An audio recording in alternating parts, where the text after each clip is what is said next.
السلام علیکم ورحمۃ اللہ وبرکاتہ۔ امید ہے آپ لوگ خیریت سے ہوں گے۔ اللہ تعالی ہم سب کو اپنی حفاظت میں رکھے اور ہمارے ایمان میں اضافہ کرے، آمین۔ آج کا ہمارا ٹاپک وہی کنٹینیویشن میں رہے گا جو ہم لاسٹ ٹائم نہیں کر سکے تھے، یعنی رسول اکرم صلی اللہ علیہ وسلم کی تربیت اور اصلاح کا طریقہ، جس کی وجہ سے صحابہ کرام کا ایمان کس قدر مضبوط ہو چکا تھا، اور اعلانیہ تبلیغ انشاءاللہ۔ نحمدہ ونصلی علی رسولہ الکریم، اما بعد، فاعوذ باللہ من الشیطان الرجیم، بسم اللہ الرحمن الرحیم۔ رب اشرح لی صدری ویسر لی امری واحلل عقدۃ من لسانی یفقہوا قولی۔ اللہم ارنا الحق حقا وارزقنا اتباعہ وارنا الباطل باطلا وارزقنا اجتنابہ، آمین یا رب العالمین۔ اللہ تعالیٰ کا ایک بار پھر شکر احسان ہے کہ اللہ تعالیٰ نے اتنی بزی لائف میں ہمیں الحمدللہ یہاں بیٹھ کر کچھ سننے اور سمجھنے کا اور سیکھنے کا موقع فراہم کیا۔ اللہ کرے کہ یہ سیرت کی جو تعلیم ہے وہ ہم اپنے دلوں میں اتارنے والے بنیں، تاکہ ہمارا بھی اخلاق ویسے ہی ہو اور ہمارے اندر بھی وہی جذبہ، وہ شوق، وہ عزم اور حوصلہ پروان چڑھے جیسے کہ صحابہ کرام کے دلوں کے اندر پیدا ہو گیا تھا، اور جس کی وجہ سے انہوں نے اسلام کو دنیا کے چاروں کونے تک پہنچا دیا۔ آئیے ہم دیکھتے ہیں کہ اس ہراول دستے کے اوصاف کیسے تھے اور رسول اکرم صلی اللہ علیہ وسلم نے کس طرح سے ان کی تربیت فرمائی اور کیسے کام کیا۔ جیسے کہ ہم یہ پڑھتے آ رہے ہیں پچھلی دفعہ سے کہ قرآن ہی کے ذریعے سے ان کی تعلیم و تربیت کی گئی۔ یہ بات آپ لوگ خود محسوس کریں گے کہ جتنی عمدہ اور بہترین تربیت ہوتی ہے، یہ جس طریقے کا تربیت کار اپناتے ہیں لیڈرز اور رہنما، اس پر بھی ڈیپینڈ ہوتا ہے کہ آپ کے فالوورز کیسے ہوں گے۔ یہ آپ کے فالوورز، یہ جو اتباع کرنے والے لوگ ہیں، یعنی دنیا میں بہت سارے لوگ آپ نے دیکھے ہوگے، کچھ لوگ دنیا کے لیے بھاگ دوڑ کرتے ہیں، تگ و دو کرتے ہیں، کچھ ایسے لیڈرز اور رہنما ہوتے ہیں جو دنیاوی سیاست یا دنیا کے کاروبار کے لیے لوگوں کو اپنے پیچھے لگاتے ہیں، اور کچھ لوگ آنکھیں بند کر کے اندھا دھند ان کی پیروی کرتے ہیں کہ بس چلو تم ادھر کو ہوا ہو جدھر کی۔ ایسے لیڈرز اور رہنما جب اگر آپ ان کو دیکھ کر فالو نہ کریں تو بعض اوقات ایسے لیڈرز اور رہنما خود بھی کھائی میں گرتے ہیں، گڑھے میں گرتے ہیں، اور دوسروں کو بھی اپنے پیچھے گڑھے میں گراتے ہیں۔ جیسے کہ جتنے بھی جو فرعون کو فالو کرنے والے تھے، حامان کو، قارون کو، ایسے جتنے لوگ گزرے ہیں دنیا میں جو بلائنڈلی لوگوں کو فالو کرتے تھے، یعنی انہوں نے یہ نہیں دیکھا کہ یہ ہمیں کہاں لے کے جا رہے ہیں، بس پیچھے پیچھے چلتے گئے، تو ہم تو ڈوبیں گے صنم، ساتھ تم کو بھی لے ڈوبیں گے والا معاملہ تھا اور ہے آج بھی، کہ آج بہت سارے لیڈرز دنیا میں ایسے ہیں، ایون آپ جن کو یہ بھی کہہ سکتے کہ جو دین کے نام پر لوگوں کو بے وقوف بنا رہے ہیں یا غلط باتیں لوگوں کو پہنچاتے ہیں۔ تو اسی لیے ہم کو اپنی آنکھیں کھولنی ضروری ہے، یہ آنکھیں کھلی رکھنی ضروری ہے۔ آپ صحیح اوتھینٹک کتابوں کا مطالعہ کریں، ایسے اسکالرز کو فالو کریں، ایسے علماء کو آپ فالو کریں جو آپ کو اللہ سبحانہ وتعالیٰ تک لے کر جاتے ہوں، جو صحیح آپ کو تعلیم دینے والے ہوں، جو آپ کو آپ کی بندگی، یعنی ان کی اپنی خود کی بندگی نہ کرائیں۔ تو بہرحال رسول اکرم صلی اللہ علیہ وسلم کی تربیت اتنی بہترین تھی، جو کہ آپ کی تمام تعلیمات وحی کی روشنی میں دی جا رہی تھی، آپ جو تعلیمات دے رہے تھے اور جو بھی کچھ آپ کر رہے تھے وہ وحی کی روشنی میں سب کچھ ہو رہا تھا۔ تو ظاہر سی بات ہے اللہ سبحانہ تعالیٰ سے براہ راست آپ کو تمام احکامات ملتے تھے اور آپ اسے صحابہ کرام تک پہنچاتے تھے۔ تو ظاہر سی بات ہے پھر اس تربیت کے کتنے عمدہ اثرات ظاہر ہوئے ہوں گے، یا کتنے اس کے بہترین نتائج ظاہر ہوئے ہوں گے، یہ ہم سب محسوس کر سکتے ہیں۔ ویسے بھی درخت کی جڑ جتنی مضبوط ہوتی ہے، وہ درخت اتنا ہی گھنا دار اور سایہ دار ہوتا ہے، اتنا ہی پھلدار ہوتا ہے، کہ جو درخت جتنا زیادہ مضبوط ہوگا، جس کا تنا، جس کے جو اسٹیم ہے، اور جتنی مضبوط ہوں گی یہ جڑیں، جو اس کی روٹس ہیں، جس قدر زمین کے اندر پھیلی ہوئی ہوں گی، وہ درخت کو آپ اکھاڑ نہیں سکتے، یا اس کو اپنی جڑوں سے اکھیڑا نہیں جا سکتا، اس کے لیے بہت مشکل ہوتی ہے۔ جس درخت کی جڑیں بہت دور تک پھیل گئی ہوں، کبھی آپ لوگوں نے پیپل کا درخت دیکھا ہوگا یا نیم کا درخت بھی، اس کی جڑیں بہت اندر تک زمین میں بہت دور دراز تک پھیل جاتی ہیں، کہاں سے کہاں نکل جاتی ہیں۔ تو ایسے ہی صحابہ کرام کی جو تربیت ہوئی تھی رسول اکرم صلی اللہ علیہ وسلم کے ذریعے، وہ اس قدر مضبوط، یعنی ان کے روٹس ایسے تھے کہ اس کا اثر بہت عرصے بعد تک رہا، اور اسی بنا پر صحابہ کبھی کسی کے سامنے جھک نہیں سکے، کمپرومائز نہیں کر سکے۔ اور یہ بھی بات آپ نے دیکھی ہوگی کہ پہاڑ کو پہاڑ کیوں کہا جاتا ہے، یعنی جو میخ کا لفظ استعمال ہوا ہے پہاڑوں کے لیے، کیونکہ پہاڑ جتنا اوپر ہوتا ہے اس سے زیادہ حصہ اس کا زمین کے اندر ہوتا ہے، اسی لیے وہ اتنا مضبوط ہوتا ہے۔ تو اسی لیے جتنی ہمارے دلوں کے اندر ایمان کی جڑیں مضبوط ہوں گی، ہمارے دلوں کی گہرائی تک ایمان پہنچے گا، جتنی ہماری تربیت پختہ ہوگی، جتنی ہماری اصلاح بہتر سے بہتر ہوگی دلوں کے اندر تک، یقین جانیے کہ اس کے اثر بہت نمایاں ہوں گے اور بہت دور رس ہوں گے، یعنی بہت آگے تک جا کر اس کے اثرات لوگوں کو نظر آتے جائیں گے۔ تو سب سے پہلے ہم کو اپنے دلوں کو اور اپنے ایمان کو چیک کرنا ہے کہ ہمارے اندر ایمان کتنا راسخ ہے، کیونکہ ایمان صرف زبان سے اقرار کا نام نہیں ہے، ایمان کے بہت سارے تقاضے ہیں، جیسے کہ رسول اکرم صلی اللہ علیہ وسلم نے صحابہ کو یہ بات ان کے دل میں بٹھا دی تھی۔ اور اسی بنا پر آپ دیکھیں کہ صحابہ اپنا تزکیہ کرتے چلے گئے، تربیت کرتے چلے گئے۔ سیرت کا صحیح حق ہم اسی وقت ادا کر سکتے ہیں جب تک کہ ہم رسول اکرم کی تعلیمات کو نہیں اپناتے۔ آپ سیرت کے لیے کتنے بھی جلسے جلوس کر لیں، آپ کتنے بھی جشن میلاد منا لیں، آپ کچھ بھی کر لیں، اصل سیرت کا تقاضا یہ ہے کہ ہم وہ تعلیم و تربیت کو اپنائیں، ہم اسی طرح سے ایمان کو اپنے دلوں میں راسخ کریں، اس عقیدے کو پختہ کریں اور اس اخلاق اور آداب کو اپنائیں جو رسول اکرم نے صحابہ کو بتایا تھا۔ اور اس لیے آپ دیکھیں صحابہ نے سب کچھ بھول کر، ساری چیزیں چھوڑ کر وہ رسول اکرم کی تربیت میں ایسے ہو گئے کہ وہ سب کچھ اپنا قربان کرنے کے لیے تیار ہو گئے۔ جیسے کہا تھا نا کسی نے کہ مٹا دے اپنی ہستی کو گر کچھ مرتبہ چاہیے، کہ دانہ خاک میں مل کر گلے گلزار بنتا ہے۔ آپ جب تک اپنی ہستی کو مٹائیں گے نہیں، آپ جب تک اپنے آپ کو قربانی کی سطح پر نہیں لائیں گے، یقین جانیے کوئی اچیومنٹ نہیں ہو سکتا، کوئی چیز حاصل نہیں ہو سکتی۔ کوئی چیز حاصل کرنا تو پہلے اپنے آپ سے شروعات کرنی ہوگی اور اپنے آپ کو قربانی دینے کے لیے تیار کرنا پڑے گا۔ تو بہرحال رسول اکرم صلی اللہ علیہ وسلم نے ان کی ایسی روحانی اور فکری تربیت کی کہ وہ دنیا کے بہترین انسان اور امام بن گئے۔ اور سب سے پہلے وحی کی روشنی میں ان کی تعلیمات کی گئی، جیسے کہ اللہ سبحانہ وتعالیٰ فرماتا ہے فَإِذَا سَوَّيْتُهُ وَنَفَخْتُ فِيهِ مِن رُوحِي فَقَعُوا لَهُ سَاجِدِينَ۔ ترجمہ ہے کہ جب میں اسے ٹھیک ٹھیک بنا دوں اور اس میں اپنی روح پھونک دوں تو تم اس کے آگے سجدہ کرتے ہوئے گر پڑنا۔ یعنی سبحان اللہ، یہ انسان کو ایک تکریم دی گئی، اس کی عزت افزائی کی گئی۔ تو رسول اکرم نے صحابہ کی تربیت کے سلسلے میں تزکیہ روح کا خاص خیال رکھا اور قرآنی تعلیمات کی روشنی میں اس مقصد کے حاصل کرنے کے لیے، اس مقصد کو حاصل کرنے کے لیے وہ تمام سورسز استعمال کیے جو اس کے لیے ریکوائرڈ تھے، جو ضرورت تھے، جن چیزوں کی ضرورت تھی، جیسے کائنات پر غور و فکر کرنا۔ صحابہ کے اندر یہ شوق اور یہ جذبہ ابھارا گیا کہ تم کائنات پر غور و فکر کرو، جیسے کہ ان کو بار بار کہا گیا کہ تمہارا رب وہ ہے جس نے زمین و آسمان کو 6 دنوں میں پیدا کیا، پھر وہ عرش پر مستوی ہوا، وہ دن کو رات سے اس طرح ڈھانپتا ہے کہ وہ رات جلدی سے اس دن کو آ لیتی ہے، اور اس نے چاند اور سورج اور ستارے پیدا کیے۔ پھر اللہ تعالیٰ نے فرمایا وَإِنْدَهُ مَفَاتِحُ الْغَيْبِ لَا يَعْلَمُهَا إِلَّا هُوَ، کہ اور اسی کے پاس غیب کی کنجیاں ہیں، انہیں اس کے سوا کوئی نہیں جانتا، اور وہ جانتا ہے جو کچھ خشکی اور تری، یعنی لینڈ اور سمندروں میں جو کچھ ہے وہ سب کچھ جانتا ہے۔ کوئی پتا درخت کا ایسا نہیں کہ جسے وہ جانتا نہ ہو، اور زمین کے اندھیروں میں کوئی دانہ ایسا نہیں جسے وہ جانتا نہ ہو جب وہ زمین سے پھوٹتا ہے۔ سبحان اللہ، آپ دیکھیں جب تربیت اس نہج پر کی جائے گی تو کیا کوئی شرک اور بدعت یا کوئی ایسی چیز جگہ لے سکتی ہے جو ان کے عقیدے کو بگاڑ سکے؟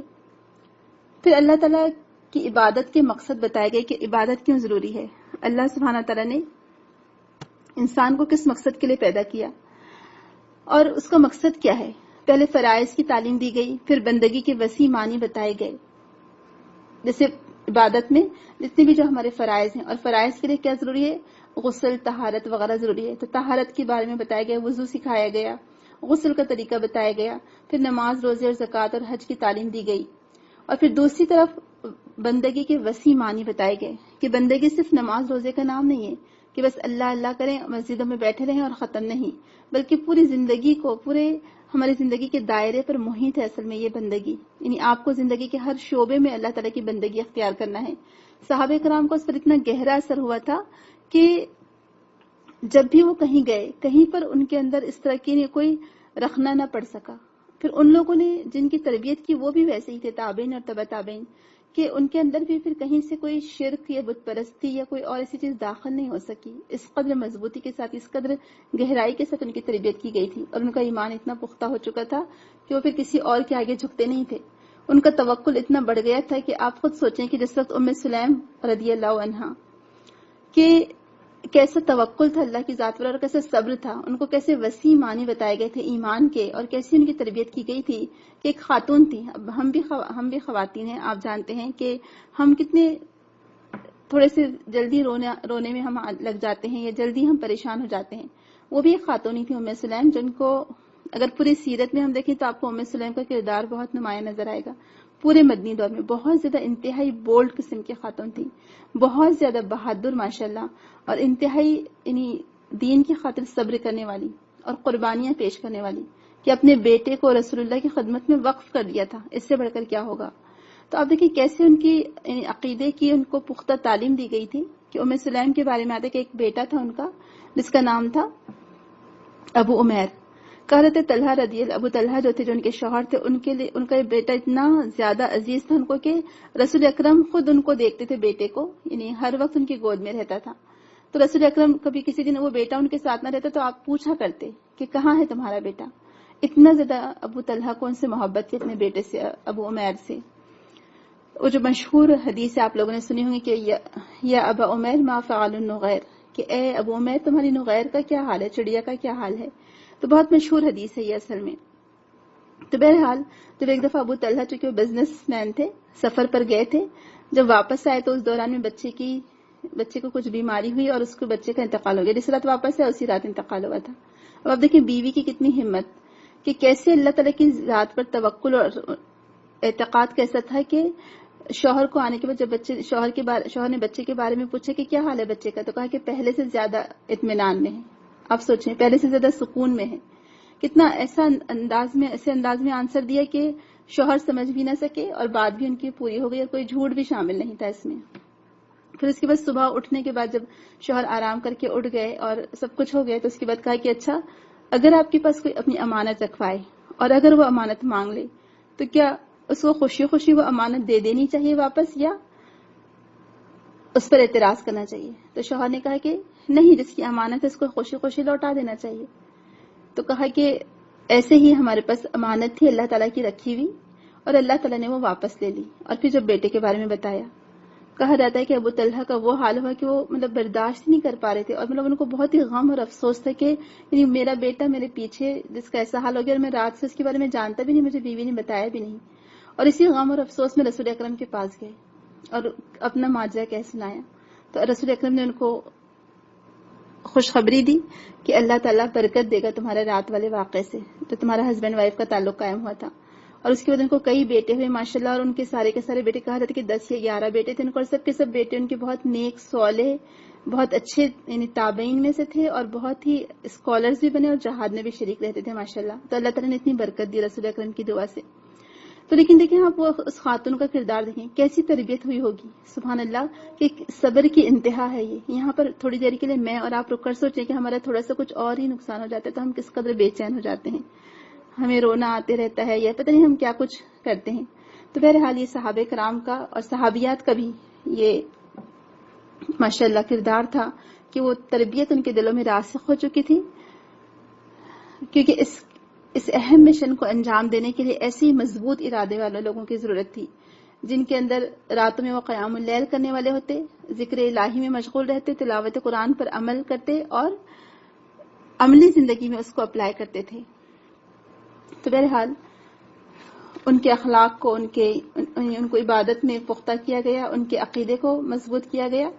اور پھر سب سے پہلی جو تربیت جس کے ذریعے سے کی گئی وہ تھی نماز. اور آپ دیکھیں کہ آج ہمارے معاشرے سے نماز ہی ہم دیکھتے ہیں کہ اس کا ہی اثر کم ہو گیا ہے. آج مسجدیں ہماری خالی ہیں، یا اگر مسجدیں ہیں بھی بھری ہوئی تو صرف بڑے بوڑھے لوگوں سے یا مڈل ایج سے جو ابو ہیں.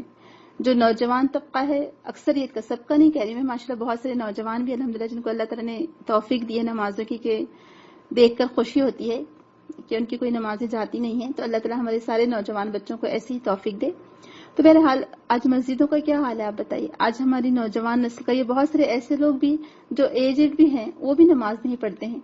تو سب سے پہلے جو تربیت دی گئی، سب سے پہلے 2 وقت کی نمازیں فرض کی گئی تھیں. صبح شام وہ لوگ نماز پڑھا کرتے تھے. تو مکی آیت میں آپ کو اقامت الصلاۃ کی بہت زیادہ ترغیب ملے گی. آپ قرآن اٹھا کر دیکھ لیجئے کہ اسلام قبول کرتے ہی جو سب سے پہلی چیز ان کے اوپر فرض ہوتی تھی وہ تھی نماز، اور اسی لیے صحابہ پہاڑیوں اور گھاٹیوں کا رخ کرتے تھے نماز پڑھنے کے لیے، اور دشمن اسے یعنی کفار مکہ سے اس کو چھپائے رکھتے تھے۔ تو ابتدائی آیات میں دراصل تلاوت قرآن اور نماز کا ہی ذکر آپ کو زیادہ ملے گا، اور اس کو خفیہ رکھا گیا تھا۔ اور اسی لیے آپ دیکھیں شروع کی جو آیتیں ہیں کہ قد افلح المومنون الذین هم فی صلاتهم خاشعون، کہ مومن یقیناً فلاح پا گئے، وہ جو اپنی نماز میں عاجزی کرنے والے ہیں، یعنی خشیت اختیار کرتے ہیں۔ اور کتنی خوبصورت انداز میں کتنی خوبصورت آیتیں بتائی گئیں کہ ایک نماز کا شوق صحابہ کے دلوں میں پروان چڑھتا گیا۔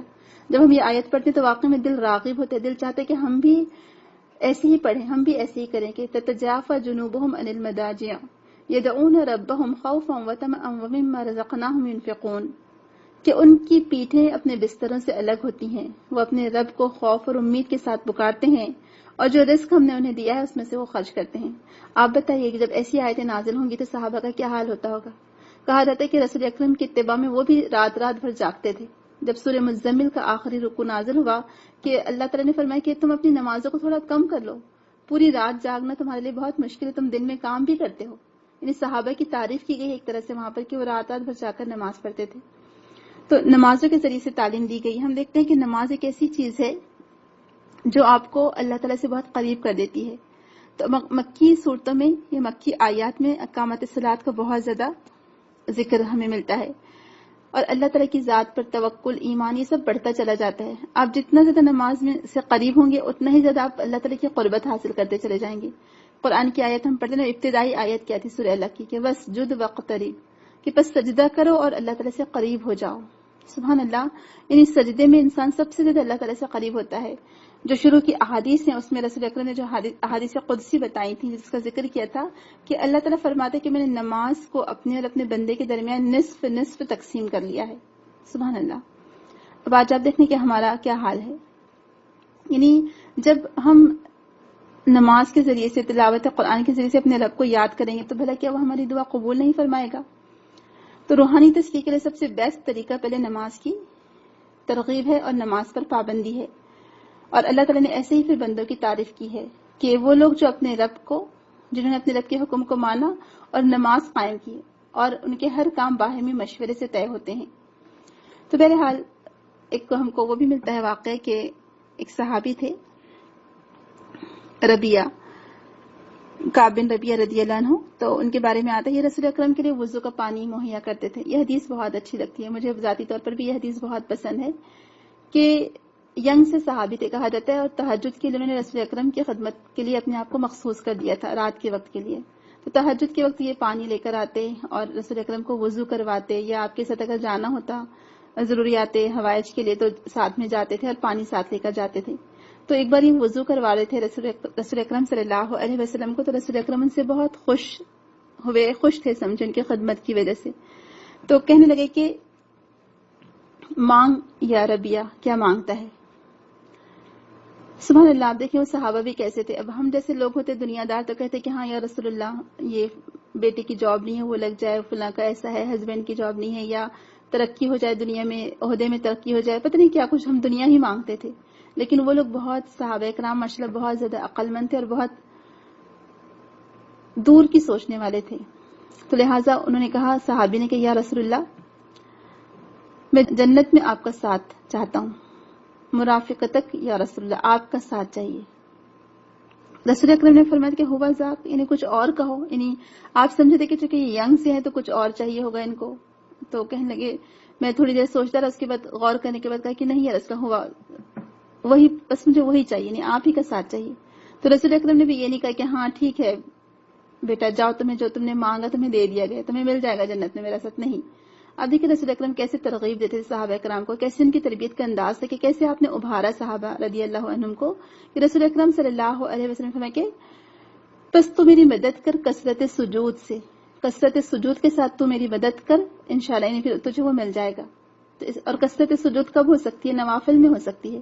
تو آپ دیکھیے کیسے شوق پیدا کیا گیا، کیسے نمازوں کا شوق پیدا کیا گیا کہ پہلے فرائض کی پابندی اور پھر نوافل کا شوق۔ تو کیوں نہ صحابہ کرام پھر یعنی جو رسول اکرم کہ استعینوا کا بکثرت السجود، بس تو میری مدد کر کثرت سجود سے، اور پھر یعنی تمہیں جنت میں میرا ساتھ مل جائے گا۔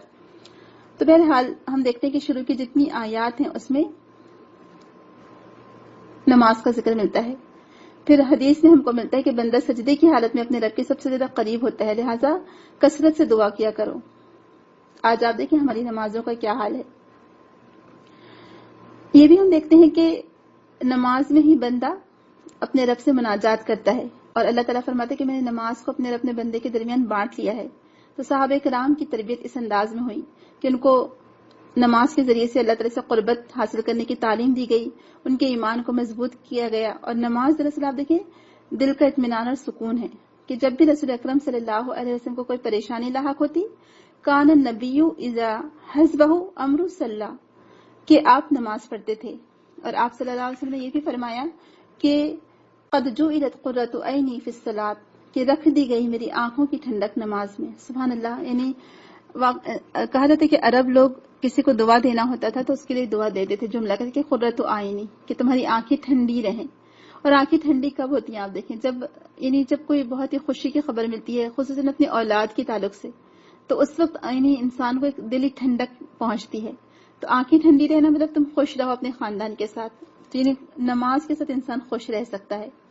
پھر نماز گناہوں سے بچاتی ہے. ان الصلاۃ تنہی عن الفحشاء والمنکر، نماز کی وجہ سے انسان فحش سے بچتا ہے، بہت سارے منکرات سے بچتا ہے، اچھے کاموں کا شوق پیدا ہوتا ہے، برے کاموں سے نفرت سی پیدا ہوتی ہے. نماز ہمارے ایمان کو، عقیدے کو پختہ کرتی ہے، ہمارے اخلاق میں اضافہ کرتی ہے. غرض کوئی ایک فائدہ نہیں ہے، نماز کو بہت سارے فائدے ہیں.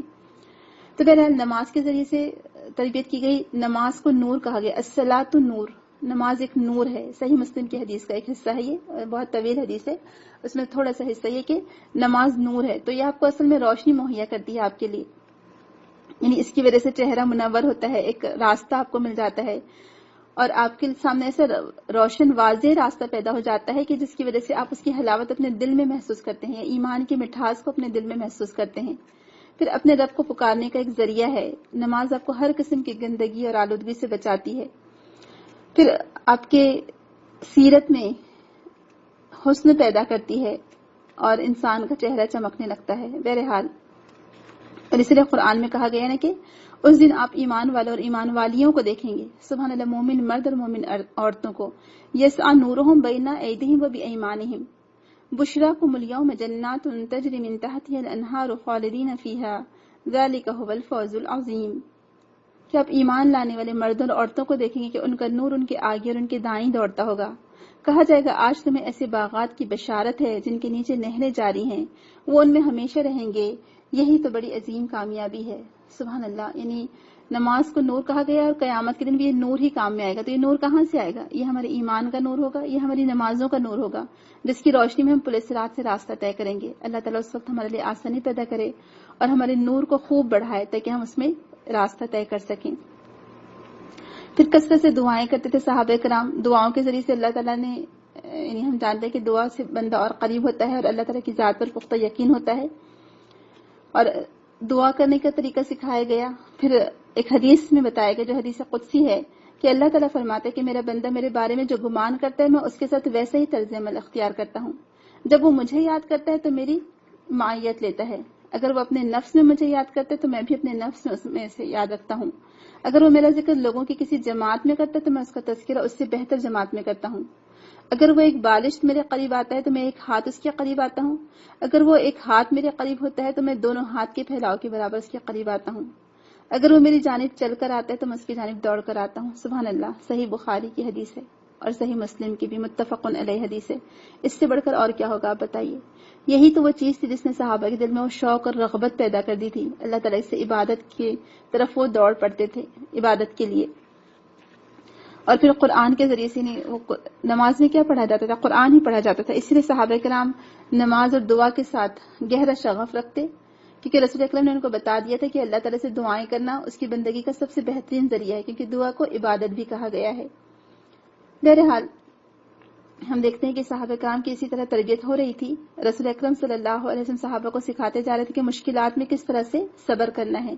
کوئی مشکل وقت آ جائے تو گھبراہٹ اور بے چینی نہ ہو، بلکہ اس بات پر یقین ہو کہ اللہ تعالیٰ مدد کرنے والا ہے. اور اسی بنا پر آپ دیکھیں کہ جب جنگ کے موقعوں پر کئی دفعہ ایسا ہوا کہ کفار مکہ نے مسلمانوں کو ہر طرح سے ستانے میں، تکلیف دینے میں کوئی کسر نہیں چھوڑی.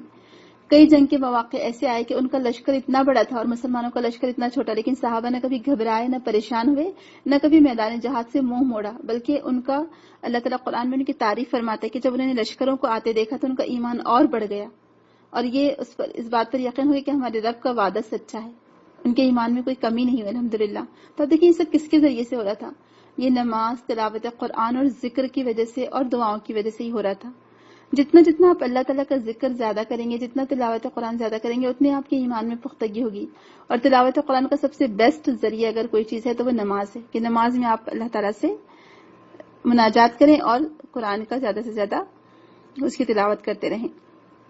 تو بہرحال دعاؤں کے ذریعے سے ان کے ایمان کو پختہ کیا گیا۔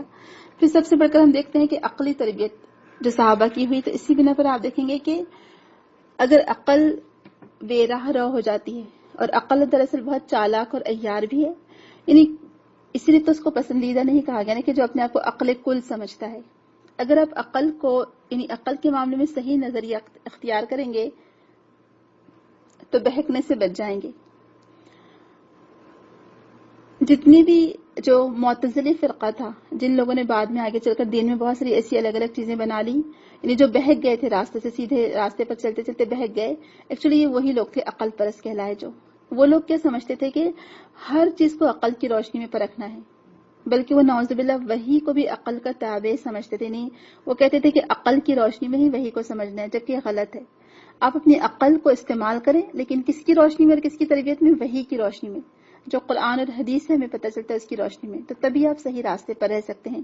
تو اسلام نے یہ کانسیپٹ دیا کہ آپ عقل کو استعمال کرو، ایسا نہیں کہ آپ عقل کو بالکل استعمال ہی نہ کرو، بالکل بے وقوف بنے رہو اور اپنی کوئی عقل اور سوچ استعمال نہ کرو، نہیں، یہ تو غلط ہو جائے گا۔ تو بہت ہی بہترین کمبینیشن، بہت خوبصورت اعتدال ہمیں سکھایا گیا کہ عقل کو استعمال بھی کرنا ہے، بے وقوف اور ایسے نادان بھی نہ بنو کہ لوگ تمہیں لوٹ لیں اور تمہیں بے وقوف بنا دیں، نہیں، بلکہ اس لیے کہا گیا کہ مومن ایک سوراخ سے دوبارہ نہیں ڈسا جاتا، یعنی کوئی اس کو اس طرح سے بے وقوف نہیں بنا سکتا مومن کو بار بار۔ تو عقل کو اللہ تعالیٰ کی دی گئی وحی کی روشنی میں استعمال کیا جائے، یہ بھی ان کو تعلیم و تربیت دی گئی، اور ان کو غور و فکر کی تعلیم و تربیت دی گئی کہ قل سیروا فی الارض فانظروا کیف بدأ الخلق ثم اللہ ینشئ نشأۃ الآخرہ ان اللہ علی کل شیء قدیر، کہ زمین میں چلو پھرو، پھر دیکھو اس نے مخلوق پہلی بار کیسے پیدا کی، پھر اللہ ہی اسے دوسری بار پیدا کرے گا، بلا شبہ اللہ ہر شے پر خوب قادر ہے۔ اور پھر کتاب انزلناہ الیک مبارک لیدبروا آیاتہ ولیتذکر اولو الالباب، کہ یہ قرآن ایک کتاب ہے، ہم نے اسے آپ کی طرف نازل کی، بڑی برکت والی ہے، تاکہ وہ اس کی آیتوں پر غور کریں اور عقل مند اس سے نصیحت حاصل کریں۔ آپ دیکھیں بار بار عقل کا ذکر کیا گیا ہے۔ تو بہرحال پھر یہ بھی بتایا گیا ہم کو کہ عقل کو استعمال کرنا ہے، لیکن یہ بھی نہیں کہ آپ عقل کے استعمال کو اس طرح سے کریں کہ ہر چیز کے پیچھے ہی لگ جاؤ۔ ہم کو یہ بھی تعلیم دی گئی اور ہم کو اعتدال سکھائے گی کہ اور جس بات کا آپ کو علم ہی نہیں اس کے پیچھے نہ لگیں، بے شک کان، آنکھ اور دل، ان سے ہر ایک کے بارے میں سوال کیا جائے گا۔ تو عقل دراصل دیکھا جائے تو انسان کو اللہ تعالیٰ کی طرف سے دی گئی بہت بڑی نعمت ہے، اور عقل ہی دراصل حصول علم کا ذریعہ بنتی ہے۔ اہل علم کے لیے عقل ہی علم حاصل کرنے کا ذریعہ بنتی ہے، اور انسان علم کی گہرائیوں تک پہنچتا ہے۔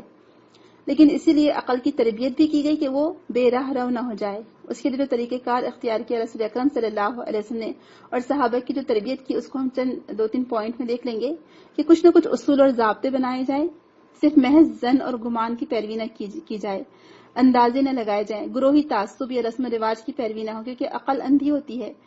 آپ نے سنا ہوگا نا کہ عقل بالکل، یعنی جب انسان جذبات میں آتا ہے تو کچھ بھی کر سکتا ہے، تو لہٰذا رسم و رواج کی پیروی یہ بھی اسی وجہ سے ہوتی ہے۔ پھر عقل کے لیے ضروری ہے کہ تحقیق اور غور و فکر کے ساتھ ساتھ احتیاط کا دامن تھامے رکھے، نہ کہ اس کو بالکل کھلا چھوڑ دیا جائے اور نہ ہی اس کو بند کر کے رکھا جائے۔ پھر یہ بھی ہمیں پتہ چلتا ہے کہ اللہ تعالیٰ نے جو قوانین قدرت بنائے ہیں اس میں غور و فکر اور تدبر کے لیے عقل کو استعمال کرنا چاہیے۔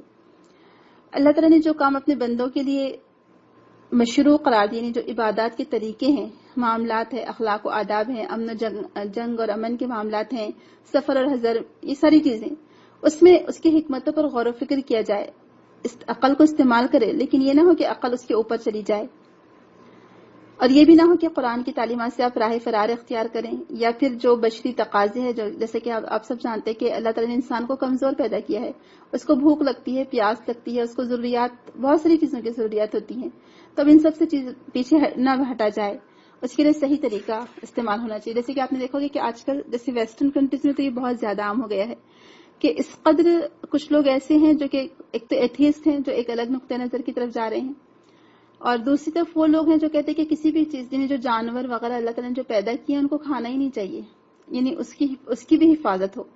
تو الگ الگ قسم کے لوگ ہیں، نیچر پرست، ریشنل قسم کے جو عقل پرست ہیں، یا اور بھی پتہ نہیں کیا اتنی قسم ہے کہ ہم جان بھی نہیں سکتے اور اس کے بارے میں ڈسکس بھی نہیں کر سکتے. تو بہرحال اسلام اس کے بارے میں ہم کو بہت صحیح نقطۂ نظر پیش کرتا ہے کہ اگر تم جانوروں کی اتنی زیادہ عزت کرو گے تو تم کھاؤ گے پیو گے کیا. پھر انسان کی تاریخ پر غور کرنے سے پتہ چلتا ہے کہ عقل کو استعمال کیا جائے کہ ایسے استعمال کیا جائے کہ جو اللہ تعالیٰ نے جس طریقے سے استعمال کرنے کی ہم کو تعلیم دی ہے رسول اکرم کے ذریعے سے یا قرآن کے ذریعے سے، اور آبا و اجداد کی اندھی تقلید نہ کی جائے. پھر اس کے بعد ہم دیکھتے ہیں اس کے بعد رسول اکرم نے صحابہ کرام کی جسمانی تربیت کا خیال رکھا، ان کو بہادری کی ترغیب دیتے رہے، ان کو صفائی کا خیال رکھنے کے لیے کہا، ان کے لباس پر توجہ دی. اور یہ بھی ہم دیکھتے ہیں کہ جسمانی تربیت کا بھی خیال رکھا، جیسے کہ تیر اندازی اور گھوڑ سواری ان کو سکھائی گئی.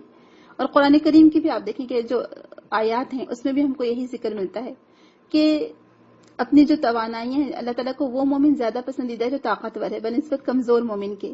اور اسی لیے رسول اکرم نے فرمایا کہ تمہارا اپنی ذات کا بھی تم پر حق ہے. جیسے کہ ابو دردہ رضی اللہ عنہ کے گھر ایک دفعہ سلمان فارسی بطور مہمان گئے، کیونکہ یہ پہلے اسلام جب ہجرت کر کے جب رسول اکرم نے مواخات کروائی تھی صحابہ کرام کی، تو یہ ان کے مواخاتی بھائی یعنی مواخات تھی دونوں کے درمیان. تو اس کے بعد سلمان فارسی ابو دردہ سے کسی دن ملنے گئے تو دیکھا کہ دروازے پر ہی ان کی بیوی بیٹھی تھی، اور یعنی جب پوچھا انہوں نے ابو دردہ کے بارے میں تو کہا کہ انہیں کیا واسطہ کسی چیز سے، وہ تو ہو سکتا ہے روزے سے ہوں گے یا نماز پڑھ رہے ہوں گے. تو سلمان فارسی سمجھ گئے کہ معاملہ کیا ہے، یعنی بیوی تھوڑی سی بیزار سی بیٹھی ہے، یعنی وہ بیوی کی طرف توجہ نہیں دیتے تھے. تو رسول اکرم سلمان فارسی اندر داخل ہوئے، ابو دردہ سے پوچھا، حال احوال دریافت کیا تو پتہ چلا کہ وہ روزے سے تھے، اور کہا کہ میں تمہارے ساتھ رکنے کے لیے آیا ہوں، ٹھہرنے کے لیے آیا ہوں. تو ابو دردہ بہت خوش ہوئے، یعنی بہت اچھی وہ مہمان نوازی کرنا چاہتے تھے ان کی. پھر جب دوپہر کا کھانا کھانے کے لیے بیٹھے تو ابو دردہ نے کہا کہ میں تو روزے سے ہوں، آپ کھائیے. تو کہا کہ جب تک تم میرا ساتھ نہ دو گے میں نہیں کھاؤں گا. تو چونکہ نفل روزہ تھا تو ابو دردہ نے روزہ ختم کر دیا اور ان کے ساتھ کھانا کھا لیا. اس کے بعد وہ رات میں ان کے گھر رکے رہے. جب تہجد کے لیے رات کا اول وقت تھا کہ ابو دردہ رات میں اٹھنے لگے نماز کے لیے، تو انہوں نے ان کا ہاتھ پکڑا اور کہا کہ ابھی لیٹے رہو، ابھی بہت ٹائم ہے، تھوڑی دیر کے بعد نماز پڑھیں گے. تھوڑی دیر گزری تھی کہ پھر ابو دردہ اٹھنے لگے. سلمان فارسی نے پھر ان کو روک لیا، اور جب نصف رات گزر گئی تو اس کے بعد پھر وہ دونوں اٹھے اور تہجد پڑھی. اس کے بعد صبح ہوئی اور ابو دردہ کو سلمان فارسی نے سمجھایا کہ دیکھو تمہاری ذات کا بھی تم پر حق ہے، تمہاری بیوی کا بھی تم پر حق ہے، تمہارے بچوں کا بھی تم پر حق ہے، لہٰذا سب کو ان کے حق ادا کرو. اور پھر یہ کہہ کر آپ رسول اکرم کی خدمت میں حاضر ہوئے اور ان کو سارا ماجرا کہہ سنایا. تو رسول اکرم نے فرمایا کہ تم نے بہت صحیح کہا، یعنی ہر انسان کا اپنی ذات پر بھی حق ہے. تو ہم جب بعض اوقات دین کی طرف آتے ہیں تو ایسا کرتے ہیں کہ اپنے آپ کو بالکل فراموش کر دیتے ہیں، کسی چیز کا ہوش نہیں رہتا.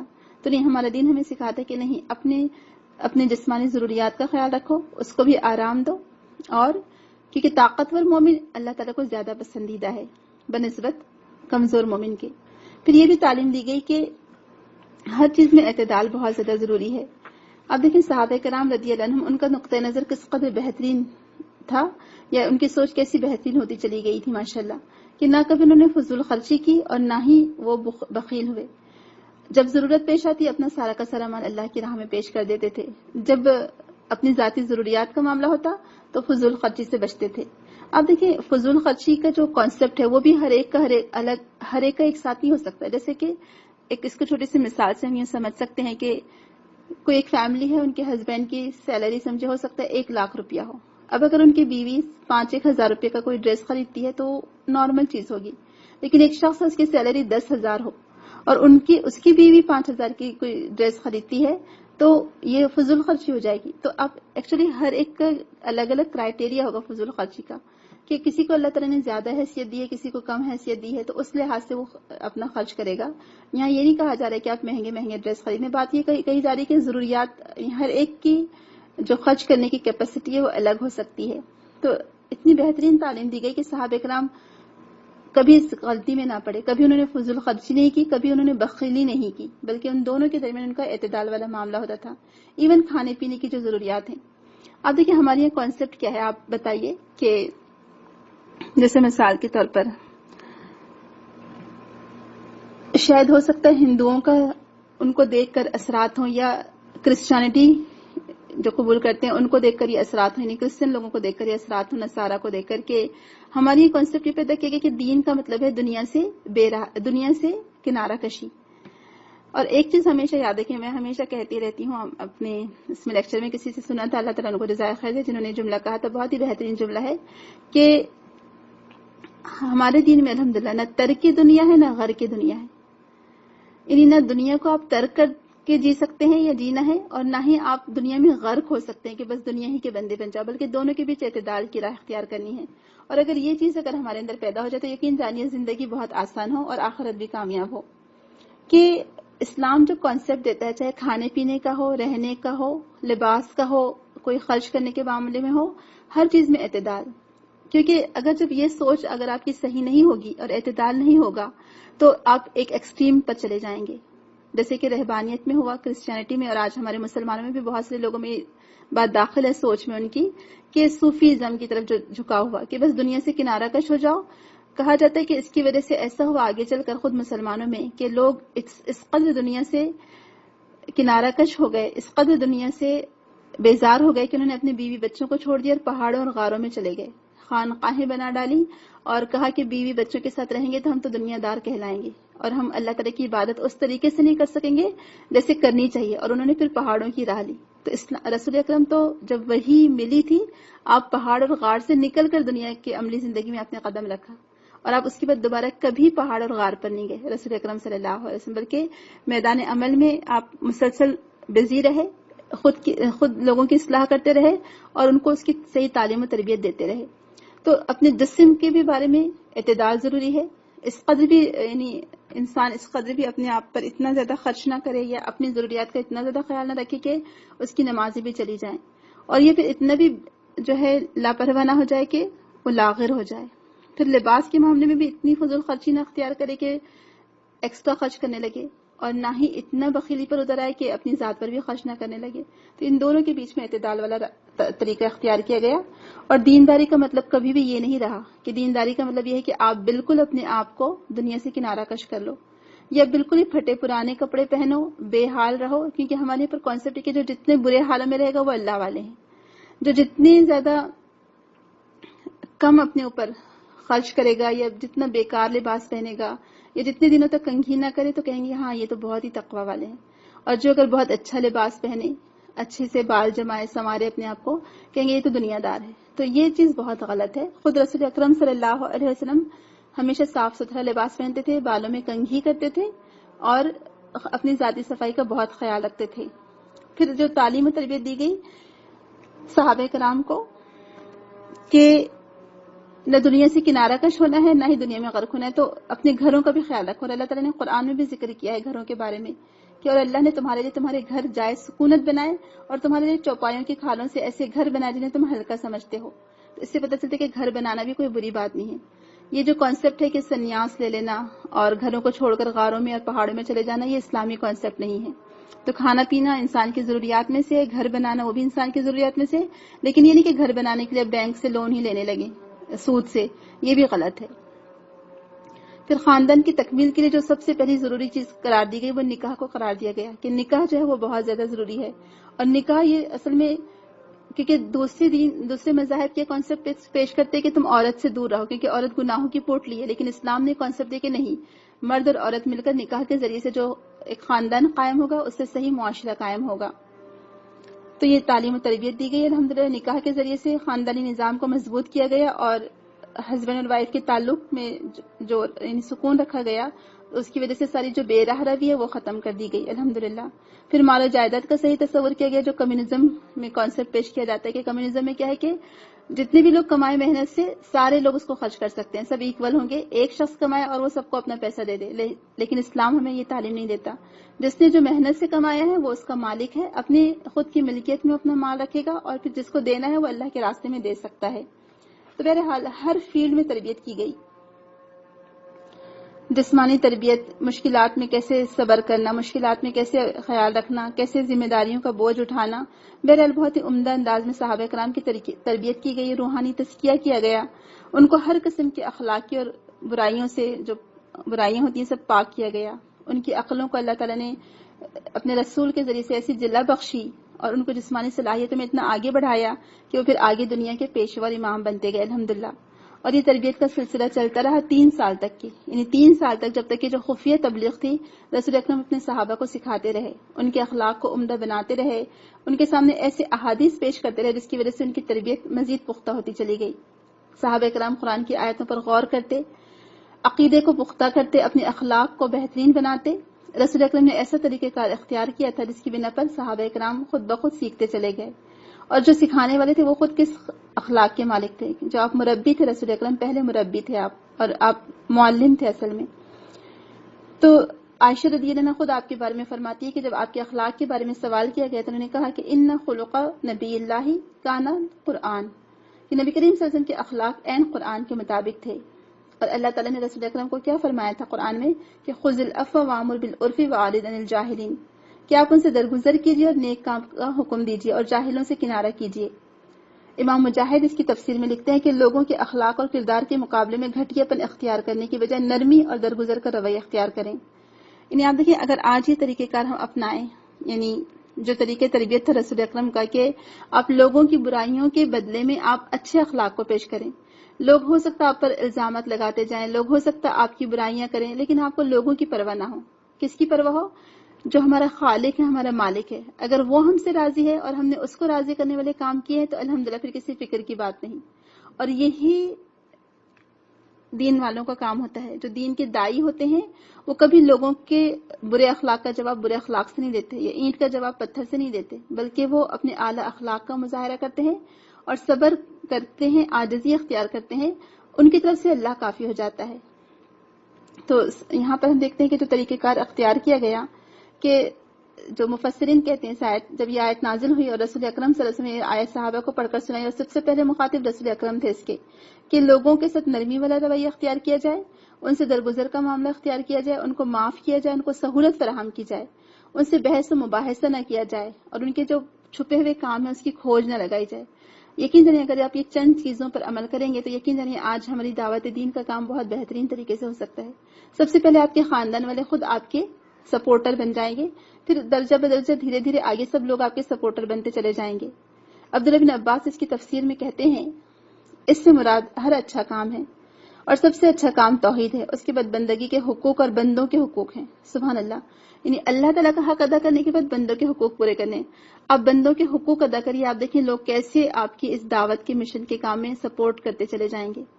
وہ ہے نا جیسے کہ میں تو اکیلا ہی چلا تھا جانب منزل، مگر لوگ ملتے گئے کارواں بنتا گیا. آپ کوئی نیک کام کی شروعات کیجیے، اپنے اخلاق کو اعلیٰ رکھیے، عمدہ رکھیے. آپ دیکھیں لوگ کیسے آپ کی مدد کرتے چلے جائیں گے. اللہ تعالیٰ آپ کے لیے ایک ٹیم تیار کر دے گا انشاءاللہ.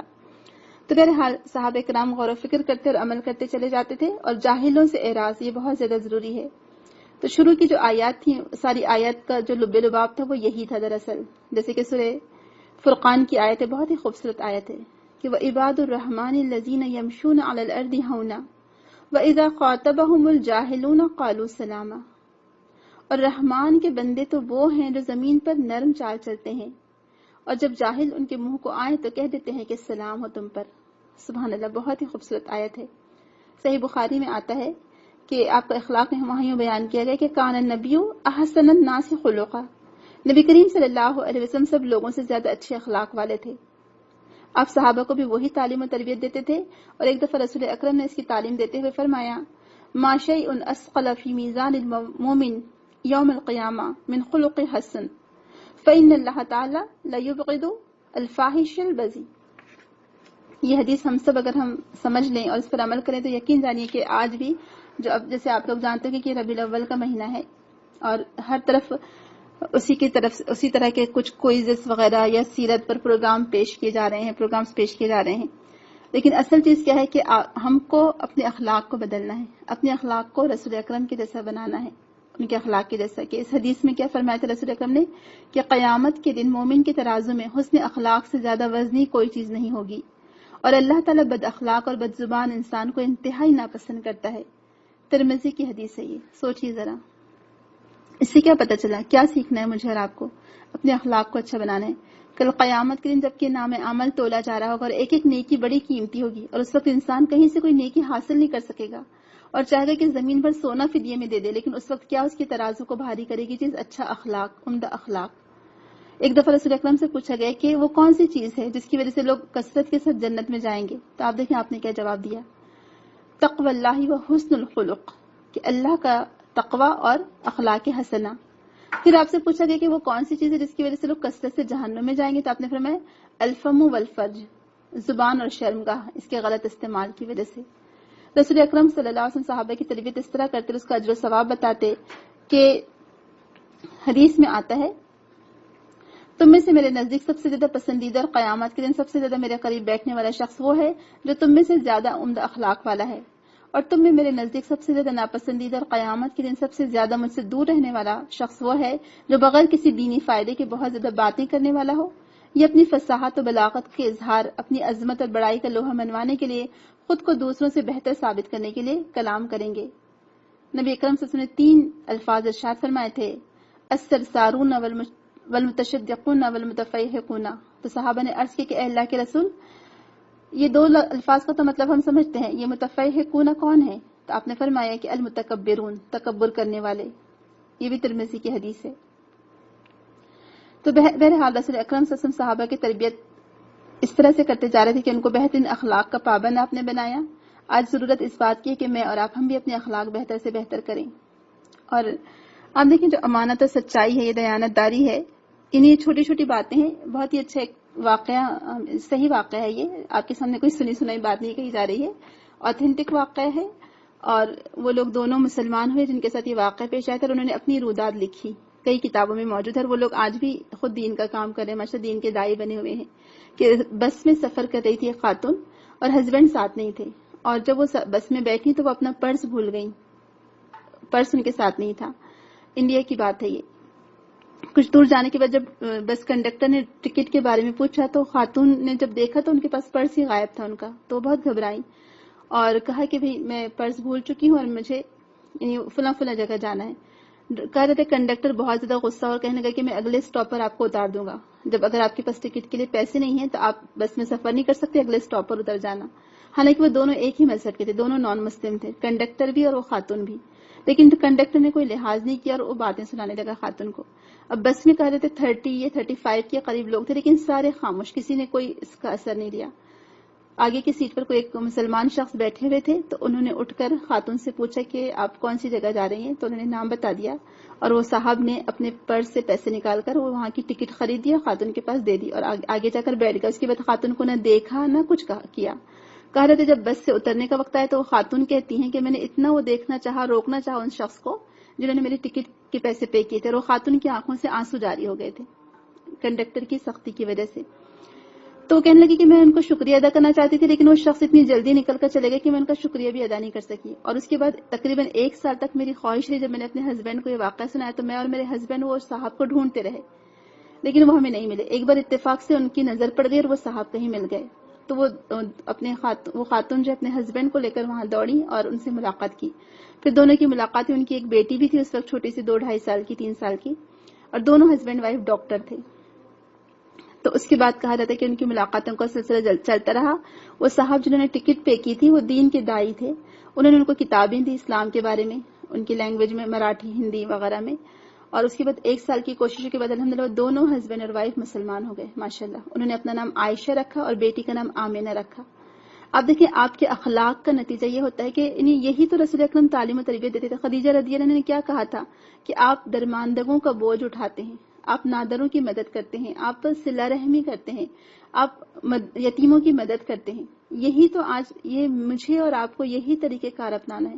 رسول اکرم صلی اللہ علیہ وسلم کس طرح سے انٹروڈیوس تھے اس سوسائٹی میں، کس نام کے ساتھ جانے جاتے تھے، کیسے آپ نے اپنی ایک ساکھ بنائی تھی، 40 سال تک آپ کیا کرتے رہے اس معاشرے میں، وہ معاشرہ جو کہ اس قدر ظلم و جور پر مبنی تھا، وہ معاشرہ جہاں پر ظالم کا ساتھ دیا جاتا تھا، مظلوم کی مدد نہیں کی جاتی تھی، لیکن رسول اکرم صلی اللہ علیہ وسلم اس جاہلی معاشرے میں رسول اکرم نے کس طرح سے اپنے آپ کو صادق اور امین کہلوایا۔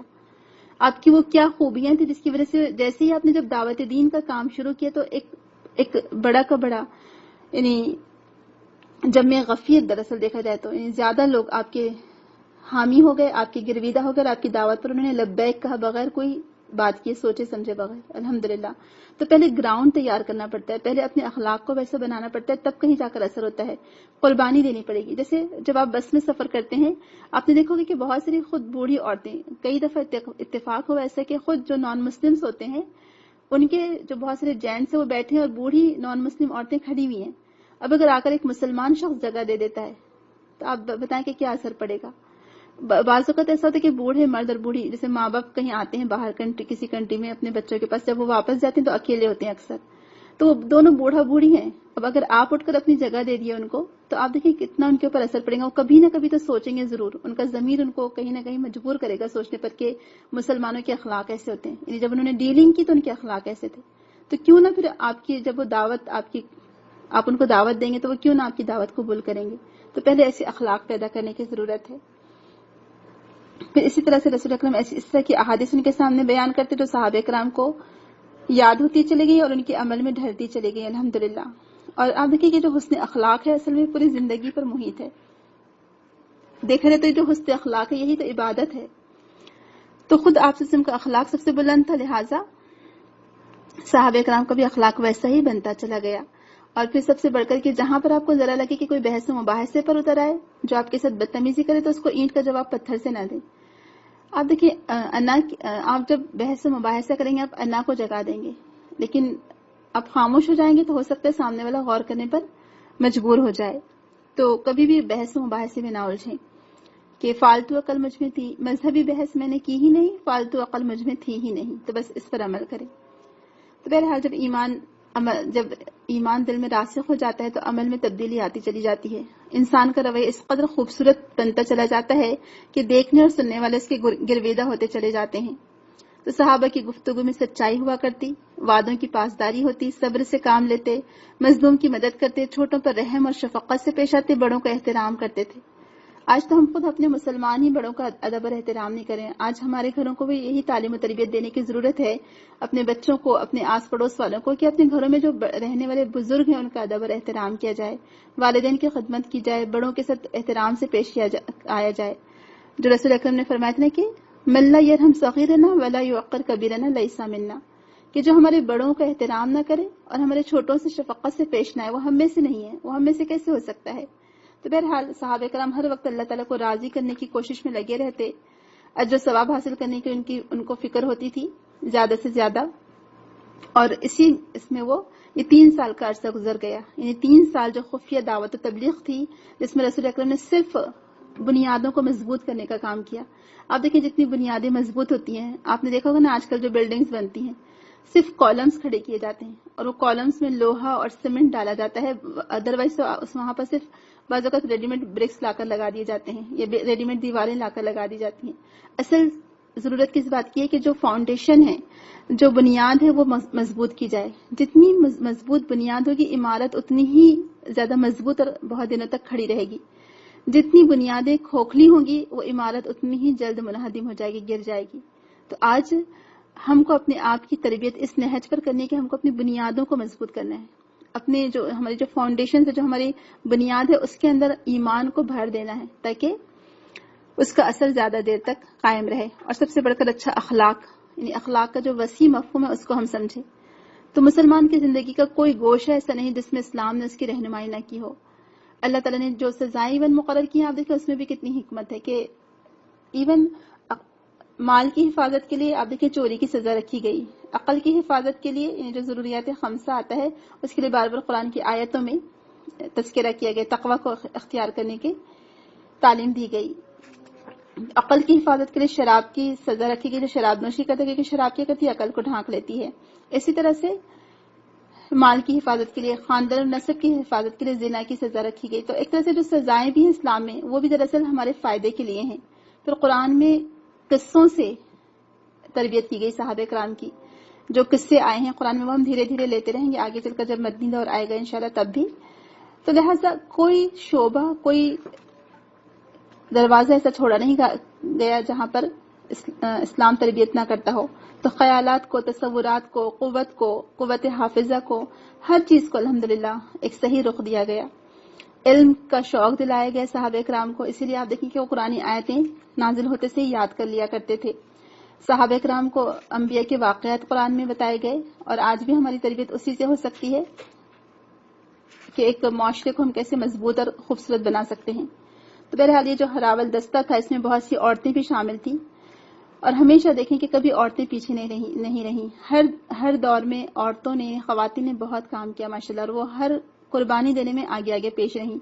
سمیہ بنت خبات آپ کو معلوم ہوگا جو پہلی شہید خاتون تھی. خدیجہ رضی اللہ عنہا کا تو ہم نے پیچھے پڑھ چکے، ہم اتنی تفصیل پڑھ چکے. ام الفضل جو کہ عباس رضی اللہ عنہ کی والدہ تھی. فاطمہ بنت اسد جو کہ علی رضی اللہ عنہ کی والدہ تھیں. اسما رضی اللہ عنہ جو ذات النطاقین کہلائیں. اسما بنت امیس یہ بھی سابقون الاولون میں تھی ماشاءاللہ. زنیدہ یہ بھی بہت مشہور نام ہے جو کہ عمر رضی اللہ عنہ کی کنیز تھی جو اسلام لا چکی تھی. عامر بن فہرہ یہ بھی غلام تھے. بہرحال خواتین بھی اور مرد اور آزاد غلام سب اس قافلے کے شریک رہے الحمدللہ. بہرحال اس جاہلی معاشرے میں ان کی تربیت کی گئی، تزکیہ کیا گیا، ان کو برائیوں سے پاک کیا گیا، اچھے اخلاق ان کے اندر پیدا کیے گئے. اور سبحان اللہ کہ وہ صحابہ کے اندر ایسا ایک جذبہ پیدا ہو گیا تھا کہ وہ رسول اکرم کے ایک آواز کے انتظار میں رہتے تھے اور فوراً لبیک کہا کرتے تھے کہ رسول اکرم کی زبان سے کوئی لفظ نہ نکلتا اور انہوں نے اس پر عمل نہ کیا ہو. ایسے فرما بردار تھے وہ لوگ ماشاءاللہ. تو یہ 3 سال گہری تربیت کا اثر تھا کہ اس کے بعد جب اعلانیہ دعوت دی گئی تو اعلانیہ دعوت کے بعد ظاہر سی بات ہے ظلم و ستم کے پہاڑ ٹوٹ پڑے. کیا کیا مشکلات اور مصیبتیں ان پر نہ آئیں، لیکن نہ وہ ڈرے، نہ گھبرائے، نہ جھکے، اور نہ ہی اپنے ارادے سے ان کو کوئی باز رکھ سکا. کوئی ان کے ارادے میں کمی یعنی متزلزل نہ ہوئے، وہ اپنے ارادے سے کوئی ان کو جھکا نہیں سکا، کوئی ان کو اپنے راستے سے ہٹا نہیں سکا ماشاءاللہ. اتنی مضبوطی تھی ان کے اندر. تو 3 سال کے بعد یعنی وحی کے نازل ہونے کے 3 سال کے بعد اعلانیہ تبلیغ شروع ہوئی. اس کی جو ڈیٹیل ہے ہم اگلی دفعہ پڑھیں گے، لیکن ہم صرف ان آیات کو دیکھ لیتے ہیں جو اس وقت یعنی اعلانیہ تبلیغ کے لیے نازل ہوئی. جیسے کہ اللہ تعالیٰ سورہ مائدہ میں فرماتا ہے آیت نمبر 67 میں کہ یا ایھا الرسول بلغ ما انزل الیک من ربک وان لم تفعل فما بلغت رسالتہ واللہ یعصمک من الناس. اے رسول پہنچا دیجئے جو کچھ آپ کی طرف آپ کے رب کی طرف سے نازل کیا گیا ہے، اور اگر آپ نے ایسا نہیں کیا تو آپ نے حق پیغمبری ادا نہیں کیا، اور اللہ آپ کو لوگوں کے شر سے بچانے والا ہے. سبحان اللہ. یہی وہ چیز تھی کہ واللہ یعصمک من الناس. آج بھی ہمارے دل میں صرف اللہ کا ڈر ہو، اللہ ہم کو بچا لیں گا لوگوں سے. آج لوگ آپ کو ہو سکتا ہے اس راستے میں رکاوٹ ڈالیں دین کی دعوت کے لیے. آج بہت سے لوگ دین کی طرف نہیں آتے ہیں، ڈرتے، کہتے کہ کچھ لوگ حکومتوں سے ڈرتے ہیں، حکمرانوں سے ڈرتے ہیں، یا پتہ نہیں کیا کچھ چیزوں سے ڈرتے ہیں کہ ہمارا عہدہ چلا جائے گا یا کچھ ہمارا نقصان ہو جائے گا. تو اللہ تعالیٰ فرما رہے کہ اے رسول آپ پہنچا دیجیے اور کسی کا ڈر مت رکھیے دل میں. اللہ تعالیٰ آپ کو لوگوں سے بچانے والا ہے. کتنے زیادہ قاتلانہ حملے ہوئے رسول اکرم صلی اللہ علیہ وسلم پر جو کسی اور پر نہیں کیے گئے پوری دنیا میں کہا جاتا ہے، یعنی ریکارڈ ہے اس بات کا. لیکن اللہ تعالیٰ نے تمام حملوں سے آپ کو بچایا. یہ چیز ہمارا ایمان اور پختہ کر دیتی ہے کہ جب آپ اللہ کی خاطر نکلتے ہیں تو اللہ تعالیٰ آپ کی حفاظت فرماتا ہے الحمدللہ.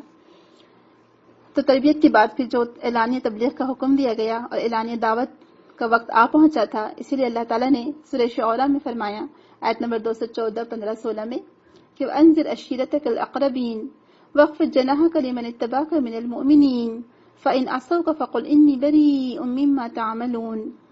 اور آپ اپنے قریبی رشتہ داروں کو ڈرائیں اور جو مومنوں میں سے آپ کی اتباع کریں ان کے لیے اپنے بازو جھکائے رکھیں.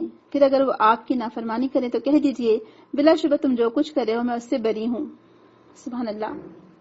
یہی آیتیں جب نازل ہوئی تو رسول اکرم نے کہا جاتا ہے کہ ایک دعوت کا اہتمام کیا اپنے گھر پر اور تمام اپنے قریبی لوگوں کو بلایا، انوائٹ کیا، جس میں آپ کے چچا تھے، آپ کے جو بھی قریبی رشتہ دار تھے سب اس میں تھے، جس میں ابو لہب بھی تھا. تو آپ نے اپنے قرابت داروں کو ایک جگہ جمع کیا، انہیں ایک معبود کی دعوت دی، ایک معبود کی عبادت کی دعوت دی اور اللہ کی نافرمانی اور اس کے عذاب سے ڈرایا اور اپنے آپ کو بچانے کی تلقین کی. ابن عباس رضی اللہ عنہ فرماتے کہ جب آیت وَأَنذِرْ عَشِيرَتَكَ الْأَقْرَبِينَ نازل ہوئی تو رسول اکرم صفا پہاڑ پر تشریف لے گئے اور بلند آواز سے پکارنے لگے یا بنی فہر، یا بنی عدی، اے بنی فہر اور اے بنی عدی، اور اے قریش کے دوسرے قبائل. سب کا نام لیا یہاں تک کہ سب جمع ہو گئے. کہا جاتا ہے کہ اگر کوئی آدمی نہ آ سکا تو اس نے اپنی طرف سے اپنے بہاف کسی اور آدمی کو بھیج دیا یا اپنے غلام کو بھیج دیا کہ جاؤ دیکھ کر پہنچ کر سن کر تاؤ کہ رسول اکرم کیا کہنا چاہتے ہیں، کیونکہ آپ صادق اور امین کی حیثیت سے جانے جاتے تھے اس وقت. تو محمد کیا کہنا چاہتے ہیں دیکھ آؤ تاکہ حقیقت حال معلوم ہو. کہا تھا قریش آ گئے، ابو لہب بھی آ گیا. اس کے بعد آپ نے فرمایا ارأیتکم لو اخبرتکم ان خیل بالوادی ترید ان تغیر علیکم اکنتم مصدقین. ذرا بتاؤ اگر میں تمہیں خبر دوں کہ ادھر وادی میں شہ سواروں کا ایک لشکر ہے جو تم پر دھاوا بولنا چاہتا ہے، تو کیا تم مجھے سچا مانو گے؟ لوگوں نے کہا ہاں، ہم نے آپ میں سچ کے سوا کچھ نہیں پایا. تب رسول اکرم نے فرمایا فإنی نذیر لکم بین یدی عذاب شدید. اچھا تو میں تمہیں ایک سخت عذاب سے پہلے خبردار کرنے کے لیے بھیجا گیا ہوں. اس پر ابو لہب نے کہا تجھ پر سارے دن تباہی نازل ہو، تو نے ہمیں اس لیے جمع کیا تھا؟ معذلہ کہ اللہ تعالیٰ نے پھر اس کے بعد اللہ تعالیٰ نے سورہ لہب نازل فرمائی. تو اپنے کوہ صفا پر چڑھ کر، صفا پہاڑی پر چڑھ کر آپ نے فرمایا کہ یا صباحا. یہ اس وقت کے عرب لوگوں کا ایک عام دستور تھا کہ جب وہ کوئی اہم بات کی یعنی خبر دینا چاہتے تھے تو پہاڑ پر چڑھ جاتے تھے اور یا صباحا کہہ کر پکارتے تھے. یا صباحا یعنی ہائے صبح، یعنی کوئی عظیم بات، کوئی بہت ہی امپورٹنٹ بات کی طرف تم کو متوجہ کیا جا رہا ہے، تو میں تمہیں ایک سخت عذاب سے پہلے خبردار کرنے کے لیے بھیجا گیا ہوں. تو آپ نے کوہ صفا پر چڑھ کر یہ بات کہی اور سب نے کہا کہ آپ جو بھی بات کہیں گے ہم اس کو سچ مانیں گے. تو بہرحال رسول اکرم صلی اللہ علیہ وسلم جب یہ کہا تو ابو لہب نے اسی وقت آپ کے بات پر یہ جواب کہا کہ تمہارا برا ہو، تم نے اس بات کے لیے ہم کو یہاں جمع کیا. تو تب سورہ لہب نازل ہوئی کہ ٹوٹ جائیں ابو لہب کے دونوں ہاتھ اور وہ ہلاک ہو گیا، نہ اس کے مال نے اسے کوئی فائدہ دیا اور نہ اس کی کمائی نے. اور ایک اور روایت میں آتا ہے کہ رسول اکرم نے آواز دی، ہر قبیلے کا نام لے کر پکارا اور ہر ایک سے فرمایا انقذوا انفسکم من النار، اپنے آپ کو جہنم سے بچاؤ. پھر فرمایا یا فاطمہ انقذی نفسک من النار فإنی لا املک لکم من اللہ شیئا، کہ اے فاطمہ اپنے آپ کو جہنم سے بچا کیونکہ میں تم لوگوں کو اللہ کی گرفت سے بچانے کا کچھ بھی اختیار نہیں رکھتا، البتہ تم لوگوں سے نسب و قرابت کے تعلقات ہیں جنہیں میں باقی اور تر و تازہ رکھنے کی کوشش کروں گا. صحیح مسلم کی حدیث ہے یہ. اب آپ سوچیں کہ جب آپ اپنی بیٹی کو نہیں بچا سکتے کل قیامت کے دن، تو پھر باقی جو لوگ کہتے کہ ہم تو نبی کا دامن تھام لیں گے، نبی کے دامن نہیں چھوڑیں گے اور وہ ہماری سفارش کرا کے ہم کو سیدھا جنت میں داخل کرا دیں گے. تو یہاں تو رسول اکرم بہت ہی کلیئرلی کہہ رہے ہیں کہ اے فاطمہ اپنے آپ کو جہنم سے بچانے کا انتظام کر لو، میں تمہارے کچھ کام نہیں آنے والا اللہ تعالیٰ کے پاس. تو کیا چیز کام آئے گی پھر وہاں پر؟ ایمان اور عمل صالح کام آئے گی. تو بہرحال کہا جاتا ہے کہ قریش بہت حقیقت پسند تھے اور عملی تھے، لہٰذا جب انہوں نے رسول اکرم کی طرف سے یہ بات سنی اور آپ کی شخصیت کو وہ جانتے تھے کہ آپ بہت امانت دار ہیں، آپ سچے ہیں، اور پہاڑ پر کھڑے رہ کر یہ بات کہہ رہے ہیں اور آپ دونوں طرف دیکھ رہے ہیں، پہاڑی کی اس جانب بھی دیکھ رہے ہیں اور ہماری جانب بھی دیکھ رہے ہیں، تو آپ سچ ہی کہہ سکتے ہیں، ہم جھوٹ نہیں کہیں گے. تو جو بھی انصاف پسند لوگ تھے ان لوگوں نے آپ کی بات کو سچ جانا اور بیک آواز ہو کر کہا کہ ہاں ہم آپ کی بات کو سچ جانیں گے. تو یہ جو ابتدائی مرحلہ تھا دعوت دین کا، اعلانیہ دعوت کا، اور سب کی شہادت مکمل ہو گئی. تو رسول اکرم نے فرمایا کہ میں تمہیں ایک سخت عذاب سے پہلے خبردار کرنے کے لیے بھیجا گیا ہوں. اور یہی وہ الفاظ سے کہا جاتا ہے کہ جو نبوت کے لائق تھے، اور اس سے بڑھ کر کوئی اور بہتر طریقہ ہو نہیں سکتا تھا. یعنی اس میں ایک بہت ہی حکمت اور دانائی اور بلاغت نظر آتی ہے کہ جہنم کی آگ سے ڈرایا گیا. یہ ایک ایسا انداز تھا جس کی پچھلے تمام مذاہب میں کوئی ہم کو ثبوت نہیں ملتا ہے کہ پہلے کے نبیوں نے اس طرح سے کہا ہو. بہرحال یہ ایک بہت ہی بہترین اور براہ راست بات، یہ گفتگو تھی، بہت ہی بہترین اسلوب تھا. اس سے بہتر کوئی بات ہو ہی نہیں سکتی. یہ بات سن کر سب خاموش ہو گئے، صرف ابو لہب نے سخت الفاظ کہے. اور ایک اور جو باریک یعنی غور کرنے والی بات ہے یہاں پر، باریک نقطہ، کہ رسول اکرم نے اس وقت جو امت کو یعنی ان کے لوگوں کو بلا کر جو بات پیش کرنے کا جو طریقہ اختیار کیا، یعنی اس وقت جو ذرائع ابلاغ تھا، جو میڈیا تھا، آپ نے اس کو استعمال کیا، کیونکہ وہاں پر وہ لوگ اہم خبروں کو پہاڑ پر چڑھ کر دیا کرتے تھے. تو رسول اکرم نے وہی طریقہ کار اختیار کیا اور اسی کو اپنایا. اس سے یہ بات بھی ہم کو سیکھنے کو ملتی ہے دین کے دائی کو کہ میڈیا کے ذریعے جو بھی آج کل میڈیا ہے، جو طریقے رائج ہیں میڈیا کے، ان سب کو استعمال کیا جائے دعوت دین کے لیے اور تبلیغ کے لیے. تو آج بھی ہم کو میڈیا میں جانا ہے. سر میں آج آپ دیکھیں کہ آج میڈیا ہمارے ہاتھ میں نہیں ہے نا. میڈیا کی وجہ سے تو آج کل جنگیں لڑی جا رہی ہیں، جس کو چاہا ہیرو بنا دیا، جس کو چاہا زیرو بنا دیا. آج کل الیکشن کیمپین کی بھی ضرورت نہیں ہے. آپ کے پاس 10 چینل ہو اور میڈیا آپ کے کنٹرول میں ہو، آپ جس کو چاہے جتوا دیں، جس کو چاہے ہرا دیں، پہلے کے پہلے پریڈکشنز کے یہی جیتنے والا ہے. تو آج کل میڈیا کے ذریعے جنگیں لڑی جا رہی ہیں. آپ خود اس کو دیکھ لیجئے. یعنی آج کل وہ سرحدیں رہی نہیں نا. آپ پہلے تو سرحدیں ہوا کرتی تھیں، اب تو کوئی سرحدیں بھی نہیں رہی. انٹرنیٹ کے ذریعے سے، ٹی وی کے ذریعے سے، میڈیا کے ذریعے سے کون سی چیز کہاں سے کہاں پہنچ جاتی ہے. تو بہرحال رسول اکرم نے پہاڑی کو منتخب کیا اور اس پر کھڑے ہو کر لوگوں کو آواز دی، اور آپ کی آواز ہر خاص و عام تک پہنچی۔ تو آج کل پیغام رسانی کے جتنے جدید جو طریقہ کار ہیں، ادارے ہیں، ان سب کو استعمال کر کے دور دور تک اسلام کی خبر لوگوں تک پہنچائی جائے، دعوت دین کو لوگوں تک پہنچایا جائے، اور سچائی، یعنی اس کے لیے امانت داری اور سچائی ضروری ہے تاکہ ہماری بات کا اثر ہو اور اس میں وزن ہو۔ اللہ تعالیٰ ہم سے یہ کام لے مجھ سے اور آپ سے یہ کام لے اللہ تعالیٰ، اور ہمیں توفیق دے کہ ہم دعوت دین کے لیے ہر سورس، ہر طریقہ، ہر ذریعہ استعمال کریں تاکہ کل ہم اللہ تعالیٰ کے سامنے سرخرو ہوں کہ اللہ تعالیٰ ہم نے تیرے دین کے پیغام کو لوگوں تک پہنچایا تھا، یہ کوشش کی تھی کم از کم جتنی بھی ہماری استطاعت تھی۔ تو اللہ تعالیٰ مجھے اور آپ کو توفیق دے۔ فَاسْدَعْ بِمَا تُؤْمَرُ وَأَعْرِضْ عَنِ الْمُشْرِكِينَ، کہ بس آپ کیا کریں، جو حکم دیا جاتا ہے آپ اس کو کھول کر سنا دیں اور مشرکین سے بے رخی برتیں۔ سبحان اللہ۔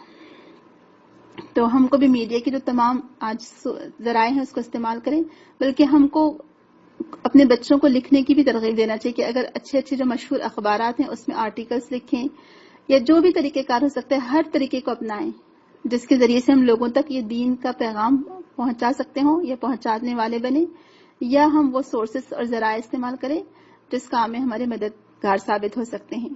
اللہ تعالیٰ ہمیں، مجھے اور آپ کو اور ہم سب کو توفیق دے، اور اسپیشلی ہماری آنے والی نسل کو، جو ہماری آنے والی جنریشن ہے، وہ دین کی تبلیغ میں نمایاں کردار انجام دے اور اپنی تمام جو ان کے پاس اسکلز ہیں، جو ٹیلنٹ ہے، وہ اس راستے میں استعمال کریں۔ اور اس میں میڈیا بہت زیادہ ضروری ہے۔ اب دیکھیں میڈیا اگر آج ہمارے ہاتھ میں ہو، یا کم از کم کچھ تو چیزیں ایسی ہیں ہمارے ہاتھ میں جس کے ذریعے سے ہم اسلام کی صحیح تصویر دنیا کے سامنے پیش کر سکیں انشاءاللہ۔ اللہ تعالیٰ ہمیں توفیق دے، آمین۔ سبحانک اللہم و بحمدک، اشہد ان لا الہ الا انت، استغفرک و اتوب الیک۔ السلام علیکم و رحمۃ اللہ وبرکاتہ۔